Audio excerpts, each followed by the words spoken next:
Alright mga brothers, sunod naman sa ating test ride. Ito namang Benelli Moto V200 Evo. As you may know mga brothers, nagkaroon na tayo nito ng test ride pero custom made yun.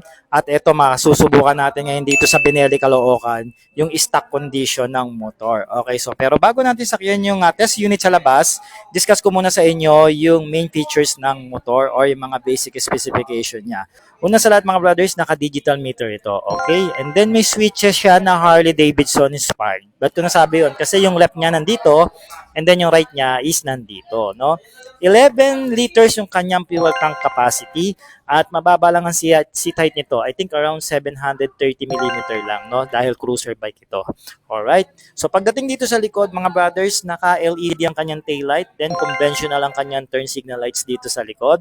Tapos meron itong dual path piston caliper dito sa preno sa likod, and then ang size niya is 15 inches na wheel mags dito na 130 by 90. Okay? I think this is a tube type. Alright, so punta tayo dito sa harapang bahagi ng motor mga brothers. So naka-front telescopic port yung kanyang front suspension dito. Disc brake din yung harap, tapos dalawa rin yung piston path caliper sa preno. Okay, naka-oil cooler yung makina niya at meron siyang 12.7 horsepower and 13.9 Newton meter of torque. Okay, so ito po is sa 200cc, to be exact is 197 ito na push rod engine. Pero fuel injected naman yan mga brothers. Punta na dito sa kabilang side. Ayan, I just remember nasa 5 speed ito mga brothers, no?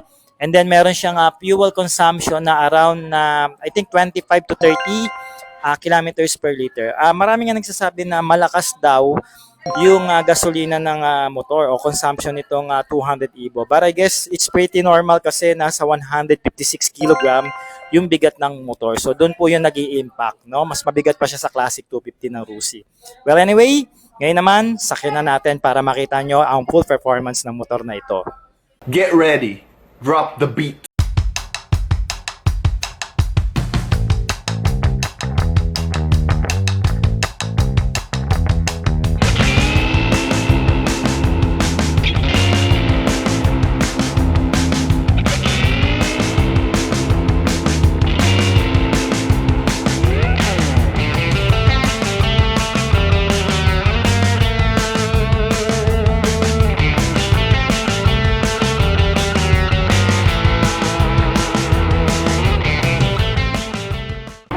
Okay mga brothers, second bike test ride natin dito sa Benelli Caloocan.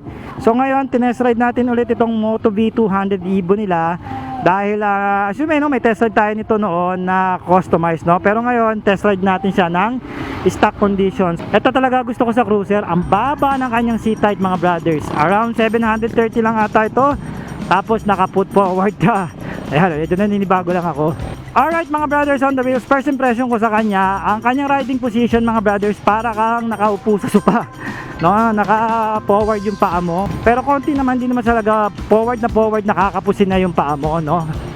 Alright, so 10th Avenue pa rin, and yan, napaka-comfort niya. Ang pansin ko lang, medyo mababa yung manibela niya. Kung ako nga bibili nito, papalitan ko ng mas mataas konti, and then papasok ko konti yung manibela para mas komportable sa akin. Yun, ganun yung gagawin ko for the riding position. Pero kung mababa yung reach mo, kasi ako 20 inches lang yung reach ko, pwede ka namang wag na magpalit. Pero ako kasi maiksi yung reach ko, kaya need ko palit ng handlebar. So dapat dito tayo idiko, so dito na lang. So I think ang kanyang shifting pattern is, teka lang, tingnan, kapasahan natin, kapain natin. Okay, 1 down, neutral sa gitna. Alright, so pares din, 1 down, 4 up. Alright, oops, ayan. So ayan, yun yung kanyang riding position o riding ergonomics, no? May konting changes lang naman kung ako kukuha dahil maliit lang ako na rider. Ayan, pero sa comfort ang ganda kasi alam niyo naman pag cruiser bike, maganda ang comfort, no? Tapos ang baba ng seat height, center gravity ka. Alright, dito lang ako nakaput forward. Oops. Yung tawag dito, yung busina niya mahina. Bakit ganun mga busina ng motor ng Benelli? Oh, di ba?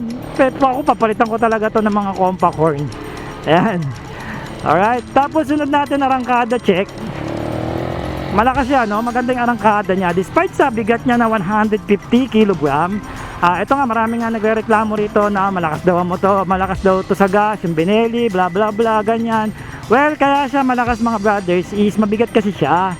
150 kg siya, and also baka sa riding behavior nyo rin mabilis ang magas kayo, maarangkada kayo, talaga namang lalakas ang inyong gas consumption na umaabot daw almost ng 25, no? Pero kaya nyo itong patipirin basta patakbuhin nyo lang ng tama. Ayan, so maninibago ka lang sa switches nya kasi iba parang pang Harley Davidson inspired yung switches nya, ganun siya. Kaya ako napipindot ko yung busina. Ayan, okay naman, mas malakas-lakas ang ano nito, yung busina nito kumpara dun sa Imperiale. Yung Imperiale medyo pipi-pipi, pero ito all goods lang. Siguro kahit mag-isang ikot na lang tayo, no? Kaya ko na sa inyong ma-discuss yung ano na to. Tapos sunod nga mga brothers, itong motor na to, makakonsider ko mas magaang siya sa Imperiale kasi 200cc to, 150 kg. Kasi bigat niya is yung Motorstar Cafe 400. Pero pag tumatakbo na siya, magaang siya sobra. Ayan o, na nimble na siya. Maganda yung ano niya, ma-agile na siya. Ayan o. Tapos yung seats niya, ang ganda ng comfort, komportable sa aking Wepax, wala akong masabi, no? Yun lang, naninibago ako, naka-put forward konti yung pa ako.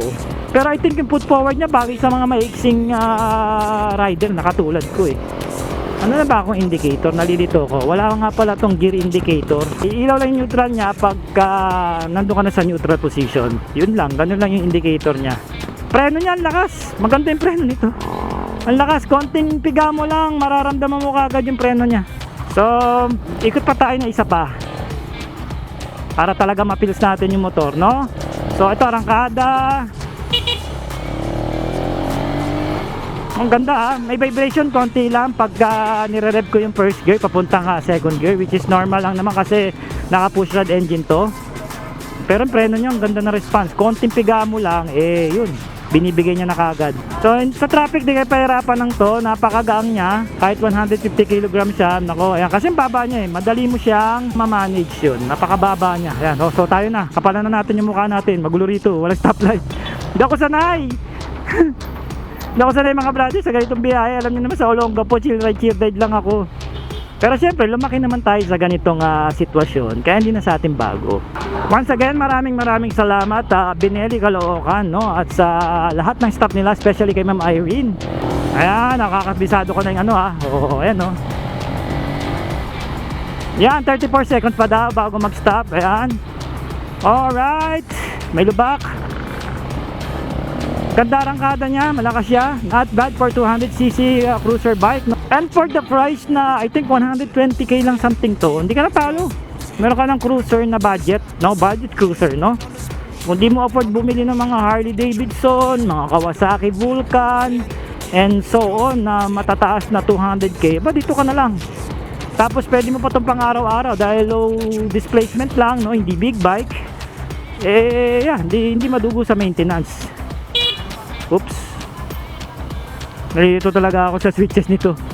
Hindi ako talaga sanay. Patayin natin. Ayun. So kapag ako siguro papapalitan ko yung muffler nito. Medyo mahina Pero syempre depende pa rin niya sa city ordinance. Well, anyway, yung clutch niya magang naman. Tsaka nagustuhan ko yung lever dito na kinabit ng Benelli. Dahil ang ganda, no? Madali mong napipiga yung clutch niya. Makapal yung pagkakaano ng clutch niya. Tapos ang suspension niya mga brothers, for me okay lang. Wala naman masyadong steep, sakto lang. No, yun lang, medyo naka-lean forward ako dito sa motor na to dahil nga mababa yung kanyang manibela. Pero yun, suspension ayos. Kahit ako lang mag-isa, kasi minsan nararamdaman ko yung laro ng suspension pag may angkas ako dahil sagaan ko lang na 50 kg. Grabe. Okay, isang ikot na lang tayo, no? Balik na natin to doon. Tapos sunod naman natin yung TRK 502, yung adventure bike. Sana kayanin natin. But again, isa ito sa mga gusto kong motorsiklo, yung cruiser bike ng Benelli. Dahil budget na cruiser, di ba? Medyo hindi ako masyadong naano sa kanya yung hindi siya ganung kalaparan, no? Para siyang compact na cruiser. Yan. Hindi siya yung parang malaki tignan, bulky, yung parang lalaking lang din. Hindi siya ganon. Parang ano siya, isa siyang compact scooter. Pag gamit nyo to para tumipid, hinay-hinay lang sa gasolina. Huwag nyo masyadong arangkada. Yan yung mapapayo ko. Kasi dami nagreklamo sa akin na mga owners, ang lakas daw sa gas nito. So, siguro sabihin na nga natin malakas. Sabihin na nga natin 25 kilometers per liter, bla bla bla.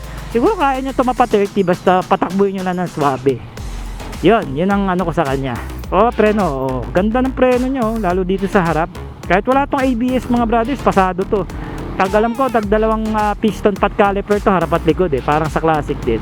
Yeah, once again mga brothers, this is Benelli Moto V 200 Evo. Ano pa meaning ng Evo? Evolutions? Diba? Baka nasasoli na natin ito sa shop at subukan naman natin yung adventure bikes. Hopefully kaya natin. May bigat-bigat yun nasa 230 kg yun. Pero ito mga brothers, no, kung naghahanap ka ng isang budget na cruiser bike and compact yung datingan niya, pwede mong pang araw-araw, no, katulad dito ngayon sa city, no, na traffic, pwede sa ito dahil magaang siya. At the same time, fuel injected, no, naka digital meter, no, ganda. Sangka pa, di ba? Sa price naman mga brothers, display natin dyan para makita nyo kung magkano yung cash, yung terms nila. Alright, may in-house financing sila. May BPI pa nga, yung BPI to be inquired yan mga brothers. Sa bank naman, no? Hindi na natin yung makisasabi. Pero ang meron tayong kopya rito is itong kanilang in-house financing. Ayan, so yan po yung presyo. Tignan nyo na lang mga brothers. Wala siyang gear indicator, so need ba nating ibalik kapain yung neutral. Pero maganda, digital na siya. Ay, hirap balik. Ayun, nabalik ko na. Ayun, so tapos na natin reviewin ito mga brothers. Mabilisan lang kasi may isa pang motor. So once again mga brothers, kung nagustuhan nyo ang ating second time around na test ride dito sa Benelli Moto V200 Evo, mag-comment naman kayo sa ating Facebook page at syempre share nyo na rin ito para sa konting suporta sa ating page mga brothers, no? Mag-react na rin kayo at comment na rin kung ano pa yung mga gusto nyo pa-test ride sa atin dito sa Short Moto. Kung sa YouTube naman kayo nanonood mga brothers, mag-subscribe na kayo, click nyo yung notification bell para lagi kayong updated tuwing may test ride tayo. Once again mga brothers, ako po si Ark. Maraming salamat po sa pagsama nyo sa ating test ride, lagi-lagi. At kita-kits po tayo, no? Meron pa tayo isang motor, yung TRK 502 naman. Hopefully kaya ko. Pag hindi ko lalabas yung vlog. Alright!